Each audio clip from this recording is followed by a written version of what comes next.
In the bone-chilling, snow-covered, desolate highlands of the Ural Mountains in Russia, there exist places where the quiet majesty of nature transforms into a cold shroud of death. Such a place is here, where the night's darkness runs deeper and the silence echoes more ominously.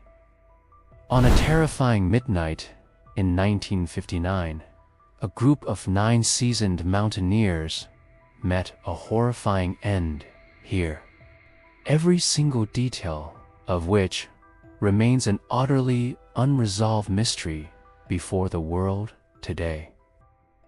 What truly transpired at Dyatlov Pass? What did they encounter that forced them to flee their tent in a frenzy into the bitter cold? These questions, to this day, remain unanswered.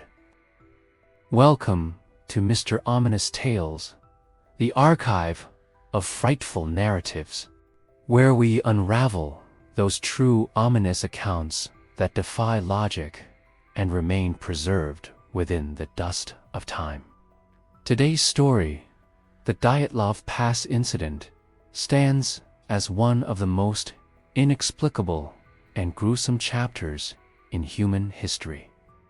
The narrative begins in January 1959, when a courageous group of 9 young and experienced mountaineers embarked on an audacious expedition under the Ural State Polytechnic Institute.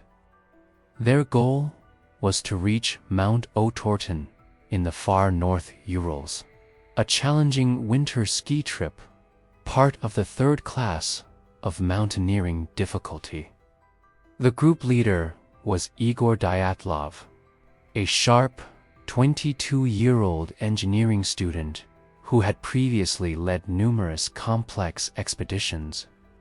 Under his leadership were 8 other members: Yuri Doroshenko, Ludmila Dubinina, Georgy Krivonyetchenko, Alexander Kolovatov, Zina Kolmogorova, Rustem Slobodin, Nikolai Thipobrin-Yolas, and Yuri Yudin. Yuri Yudin, by fate's strange twist, fell ill early in the expedition and was forced to return, a decision that would miraculously save his life. In late January, the expedition departed from Vitsai, the last human settlement, beginning their trek towards Mount Otorten. They were well equipped with extreme winter gear, food supplies, and photographic equipment. Their last diary entries and captured photographs bear witness to the cheerful moments, jokes, and enthusiasm of a young, energetic team of hikers, completely unaware of the horrors that lay in wait. According to their plan, Igor Dyatlov was supposed to send a telegram by February 12th, but that telegram never arrived. Initially, a slight delay was assumed, but with no news by February 20th, a search operation was launched, which would tragically reveal a horrifying truth. February 1st, 1959. This day was to be their last. That evening, they pitched their tent on the slopes of Mount Kolotsiakl. Surrounding them was nothing but ice and a chilling silence. But something happened that night that transformed their peaceful slumber into a violent nightmare. Later, the rescue team found the abandoned tent on February 26th. The scene was horrifying. The tent was half buried in snow, covered by a small snowfall on one side. The most chilling aspect of the tent was that it hadn't been opened from the outside. Instead, one side had been slashed open from within, as if the occupants were in such a state of panic that they desperately tore through it to escape, leaving behind their belongings, food, and even warm clothing and boots. Outside, numerous barefoot tracks were found on the snow, some even in just socks. The temperature at that time was minus 30 degrees Celsius. In this intense cold, what could have caused such a frenzied escape? The first two bodies were found about 1.5 kilometers from the tent, near a large pine tree. They were Yuri Doroshenko and Georgy Krivonishenko, both lightly dressed, barefoot, or in socks. The branches of the pine tree were broken up to 5 meters high, suggesting they might have desperately tried to climb the tree to see something. A small, unlit fire pit was found nearby, perhaps a final, futile attempt to create warmth against the extreme cold. The remaining bodies were discovered weeks later, scattered in various locations. However, their injuries were the most disturbing and perplexing aspect of this incident. Some bodies bore no external wounds, yet their ribs and skulls were severely fractured. Injuries typically resulting from extreme, blunt force trauma, as if struck by a car. One member, Ludmila Dubinina, sustained the most horrific injuries. Her eyes were missing, and her tongue was gone as well, an unexplained and chilling detail. Forensic experts found no signs of animal teeth marks or any other obvious external cause for these extensive injuries, deepening the mystery. Additionally, traces of radioactivity were found on some of the hikers' clothing. Was this a result of secret military testing or an indication of some other sinister origin? The initial investigators controversially closed the case, stating that deaths were due to an unknown compelling force, which only deepened the enigma surrounding the incident. The Soviet authorities' subsequent rapid closure of the investigation, followed by classifying the incident files as top secret, only fueled suspicions that the government was concealing information too sensitive for public disclosure. This official suppression of details generated countless conspiracy theories. Why was such a seemingly simple accident handled with such extreme secrecy? What did those hikers see that terrorized them so completely? The official reopening of the investigation by Russia in 2019 provided no definitive new information, leaving the true nature of their demise obscured. Given the baffling circumstances, numerous theories have emerged to explain the Dyatlov Pass Incident, yet no single theory fully accounts for all the evidence. The hikers panicked, slashed their way out, and succumbed to hypothermia and accidental injuries in their haste to escape. Infrasound, a low-frequency sound imperceptible to humans, but capable of inducing feelings of dread. Panic attacks, hallucinations, or mental illness.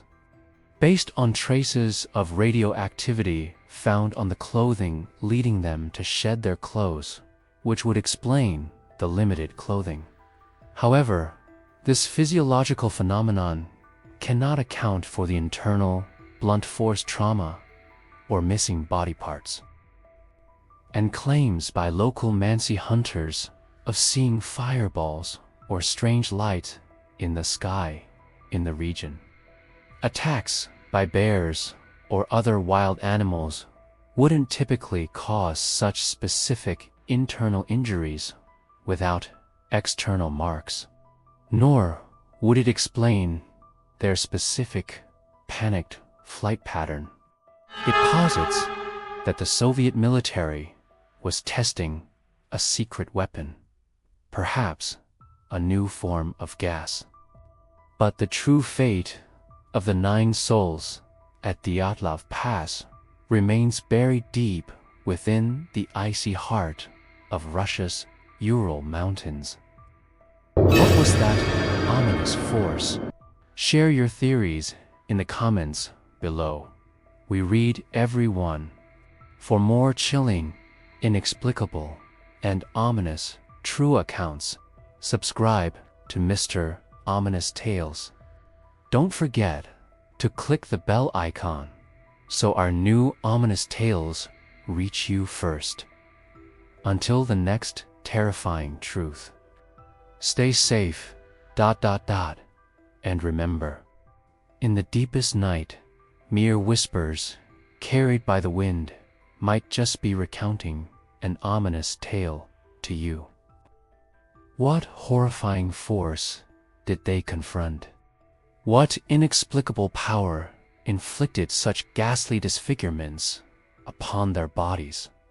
This enduring enigma forces us to ask, is there something beyond our understanding, hidden in the depths of our familiar world? A different facet of nature, or perhaps something that defies all imagination? A Yeti-like creature or extraterrestrial beings are also believed by many. The locals knew the mountain as Dead Mountain or Kolatsayako, which further supports the idea of an evil, unnatural force at play. This explanation attempts to account for everything: the unimaginable fear, the gruesome mutilations, the inexplicable injuries, and the alleged sightings of lights, converging into a deeply terrifying and paranormal conclusion. No single theory perfectly reconciles all the mysteries of the Dyatlov Pass Incident, leaving it as one of the world's most enduring and terrifying unsolved cases. An infrasound weapon, or the aftermath of a classified explosion. And the hikers became unfortunate collateral damage. The cover-up would then be to conceal this classified operation. This could potentially explain the bizarre injuries and radiation, but concrete evidence remains elusive. The hikers, driven by terror, might have fled their tent in a delusional state, perishing from hypothermia. While this could explain their panicked flight, it offers no plausible explanation for the brutal internal injuries or Ludmila's horrific facial mutilation. However, this theory has many flaws. The slope wasn't steep enough for a typical avalanche. Tent poles remained intact, suggesting no major snow movement.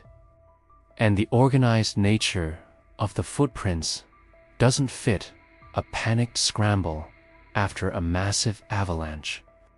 More critically, it fails to explain the severe internal injuries without external trauma.